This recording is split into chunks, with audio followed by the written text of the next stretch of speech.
Spontaneous గా దేవుడు ఇచ్చిన ఒక 2-3 ఆలోచనలు మీ ముందు పెడతాను నేను. తర్వాత మనము కంప్లీట్ చేసుకుందాము. ఆ, ఇది ఎక్కడుందంటే మీకా ప్రవచన గ్రంథంలో ఉన్నది. మీకాలో కూడా ఆ షోమ్రోను గురించి, యెరూషలేము గురించిన దేవోక్తి అని ఉంటది. ఇప్పుడు నూతన యెరూషలేముగా మనము కూడా దీన్ని మనకు అప్లై చేసుకోవచ్చు. రిస్టోరేషన్ గురించి ముఖ్యంగా ఉంటుంది అన్నమాట. చాలా వరకు మనము మన విశ్వాస జీవితంలో కూడా కొన్నిసార్లు దేవునికి విరోధంగా పోతాము. లేకపోతే మన మన జీవితంలో కొన్ని పరిస్థితులు రావడం వల్ల మనము ఆ దేవుడు ఒకవేళ మనకు సహాయం చేస్తలేడేమో, లేకపోతే మనకి ఇన్ని కష్టాలని విశ్వాసము సన్నగిల్లే పరిస్థితి వస్తుంది కొన్నిసార్లు. అట్లా దేవుడు ఏర్పరచుకున్న జనాంగానికి వస్తుంది, దేవుడు ఏర్పరచుకున్న పట్టణముకు వస్తుంది అనమాట. అయితే మన ప్రవచనాలలో ఎక్కువ కొన్నిసార్లు దేవుడు మనుషులని ఉద్దేశించి మాట్లాడతారు, కొన్నిసార్లు పట్టణాన్ని ఉద్దేశించి మాట్లాడతారు. యెరూషలేము నిన్ను ముట్టుకున్నాడు, నా కనుగుడ్డును ముట్టుకున్నట్టే అని అంటాడు కదా. అన్నప్పుడు యెరూషలేం యాజ్ ఎ సిటీ అని అంటూ వస్తుంది. కానీ ఇశ్రాయేలీయులు అందరిని కలిపినప్పుడు యెరూషలేం అవుతుంది అనమాట. అట్లా మీకా ప్రవచనం తర్వాత నహూము అని ఉన్నది. నహూములో కూడా ఉంటది, 3వ అధ్యాయం ఉంటది. నరహత్య చేసిన పట్టణమా నీకు శ్రమ అని ఉంటది. దాని గురించి రాస్తుంది. ఏది నినివే పట్టణం గురించి రాసుకుంటా నరహత్య చేసిన పట్టణమా అంటున్నాను. ఒక పట్టణం నరహత్య చేయడం అంటే ఏంటంటే మనుషులకు వాల్యూ లేకుండా కావడం అన్నమాట. మనం రీబిల్డ్ చేసేటప్పుడు కూడా మనము మన కాన్ఫిడెన్స్ని కానీ మన సంఘాలను రీబిల్డ్ చేస్తున్నాం అనుకుంటాం కదా. అది 2 విధాలుగా తీసుకోవచ్చు అనమాట. అది మనల్ని రీబిల్డ్ చేసుకోవడము, మన సంఘాలని మన కుటుంబాన్ని రీబిల్డ్ చేసుకోవడం, 2 కూడా కాయిన్కి 2 సైడ్స్ ఉంటాయి అన్నమాట. సో బైబిల్ చదివినప్పుడు మనం అప్లై చేసుకునేటప్పుడు restoration starts within us and also within our community అనమాట. సో దేవుడు రిస్టోర్ చేసే పద్ధతి అట్లుంటుంది. అటువంటప్పుడు విశ్వాసి ఏమవుతుందంటే ఇక ఏం కాదులే, ఏం లేదులే, అయిపోయింది కదా అని నాతోటి కాదు కానీ ఇంకా బాగా పాపం చేసేవాడు ఎట్లుంటాడో, లేకపోతే బాగా చెడిపోయిన సంఘాలు ఎట్లుంటాయో ఆ మైండ్ సెట్ ఎట్లుంటుంది అంటే ఇక నాతోటి అయిపోయింది కదా, ఏం చేయలేంలే అని, దేవుడు ఇంకా నన్ను రిపేర్ చేసే పరిస్థితి లేదు కదా అంట. ముఖ్యంగా నేను చాలాసార్లు ఎదుర్కొన్నా ఎన్నో మీటింగ్స్లలో ఎక్కడెక్కడ మాట్లాడుతుంటే కూడా మన కాన్ఫరెన్స్ విషయం వచ్చే వరకే ఇంకేం లేదు బ్రదర్, అంతా అయిపోయింది, ఎవడేం చేయలేడు దీన్ని అనే పరిస్థితిలో మాట్లాడుతుంటారు. అదే ఇండివిజువల్గా తీసుకుంటే మన జీవితంలో కూడా మనం ఇక దేవుడు మనల్ని రిపేర్ చేయలేదు, మనం దేవునికి పనికిరాము, దేవుని కోసం ఏం చేయలేంలే, లేకపోతే మనకి పెద్ద హోప్ లేదులే అని ఈ ఆలోచన విధానము దేవునికి వ్యతిరేకమైనది అన్నమాట. అది చాలా భయంకరం. అక్కడ సైతాను ఏం చేస్తాడంటే మనల్ని ఎప్పుడు నెగిటివ్ మైండ్లో తీసుకుపోతా ఉంటాడు. ఇంకేం కాదు, అయిపోయింది అంటే మాట్లాడుతుంటాడు. అందుకనే అటువంటి పరిస్థితులలో మీకా ప్రవక్త ద్వారా దేవుడు మాట్లాడుతున్నాడు.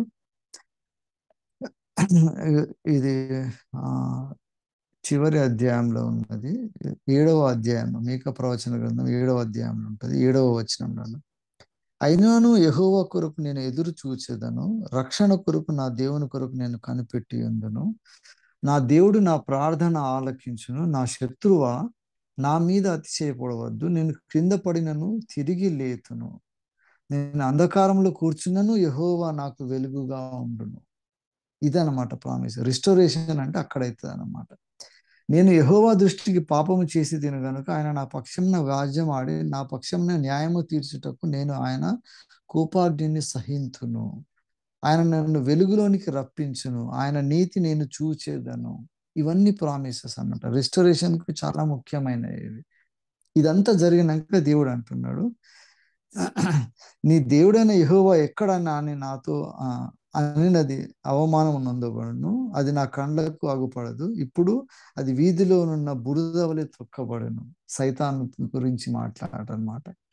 మనము తిరిగి దేవుని సన్నిధిలో రాలేము ఒకవేళ అని సైతాను ప్రయత్నం చేస్తూ ఉంటే ఇది రిస్టోరేషన్ అంట. నీ గోడలు మరలా కట్టించి దినము వచ్చుచున్నది, అప్పుడు నీ సరిహద్దులు విశాలపరుస్తుంది అంటున్నది. సో రిస్టోరేషన్కు ముందల జరగాల్సింది ఏంటంటే కాన్ఫిడెన్స్ బిల్డింగ్ అంటారు. దేవుని మీద నమ్మకము పోవడము భయంకరం అన్నమాట. అందుకే మీకా తర్వాత ఈ ప్రామిసింగ్ చిన్న ప్రవక్తలు అంటారు, కానీ చిన్న ప్రవక్తల గ్రంథాలు కాదు, ఇది నిజంగా కూడా ఎక్స్ట్రీమ్లీ పవర్ఫుల్ అన్నమాట. ఇది సేమ్ మళ్ళా నహూము తర్వాత హబక్కూకు ఉంటాయి. నినివే గురించి ఏమో నహూము ప్రవచిస్తాడు, హబక్కూకు ప్రవచన గ్రంథంలో ఉంటుంది. హబక్కూకులో ఎంత బ్యూటిఫుల్ ఉంటుందంటే ఆయన మహిమ ఇక్కడ ఆ, మనకు ఎక్కడంటే 3వ అధ్యాయంలో ఉంటుంది. ఆయన మహిమ ఆకాశ మండలం అంతా కనబడుచున్నది, భూమి ఆయన ప్రభావముతో నిండి ఉన్నది అంటున్నాడు. దేవుడు ఏ విధంగా మనం చూస్తాడంటే హబక్కూకు చివరి వచనాలలో ఉంటది కదా, ఎటువంటి పరిస్థితులైనా కూడా మీకా కూడా ఎట్లా నేను పడిపోయినను తిరిగి లేచు, అంధకారంలో ఉన్నను నాకు వెలుగై ఉంటారు అన్నట్టు, మనమున్న పరిస్థితులు ఎట్లున్నను మనం దేవుని స్తుతించి దేవుని ఆరాధించినప్పుడు దేవుని కొరకు గొప్ప కార్యాలు చేస్తానని హబక్కూకు ప్రవచన గ్రంథంలో చివరి క్లోజింగ్ లో రాస్తాడు. అది 2-3 వచనాలు చదివినాక మనము కొన్ని ప్రార్థన అంశాలు ఉన్నాయి. మన ఆశీర్వాదం పాస్టర్ గారు ప్రేయర్ సెషన్ లీడ్ చేస్తారు.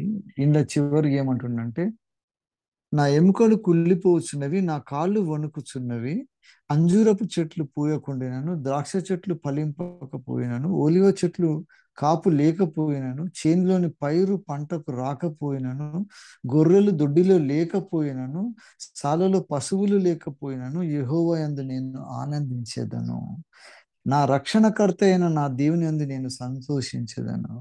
ప్రభువు యెహోవాయే నాకు బలము, ఆయన నా కాళ్ళు లేడి కాళ్ళ వల్ల చేయును, ఉన్నత స్థలం మీద ఆయన నన్ను నడిపించును అంటున్నాడు. ఇది ప్రామిస్ అన్నమాట.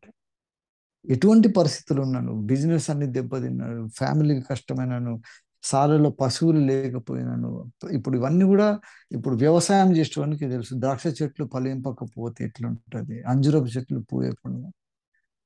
So out of all negative conditions he is my redeemer, ఆయన నన్ను లేవనెత్తి ఉన్నత స్థలం మీద నడిపిస్తాడు అంటే రిస్టోరేషన్ అనేది ఖచ్చితంగా దేవుడు మనకి ఇచ్చిండు అనమాట. అది విశ్వాసము ద్వారా చేస్తాడు అని ఉంటుంది అనమాట. అదొకటి మనం చదివి కంక్లూడ్ చేసుకున్నాం. దీని అన్నిటికీ మూలం ఏంటంటే విశ్వాసమే ఉంటుంది అనమాట.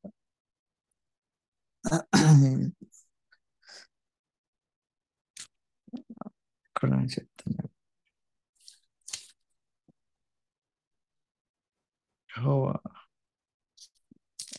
నా హోమ్ దగ్గర ఉన్నది కదా, విశ్వాసము ద్వారా ఎట్లా జరుగుతుంది అంటే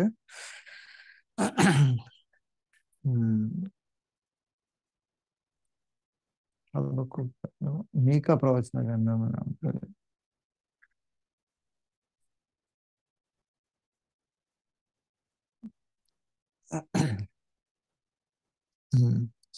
చివరి అధ్యాయంలో ఉన్నది మీకా ప్రవచన గ్రంథము 7వ అధ్యాయంలో క్లోజింగ్ ఉంటుంది.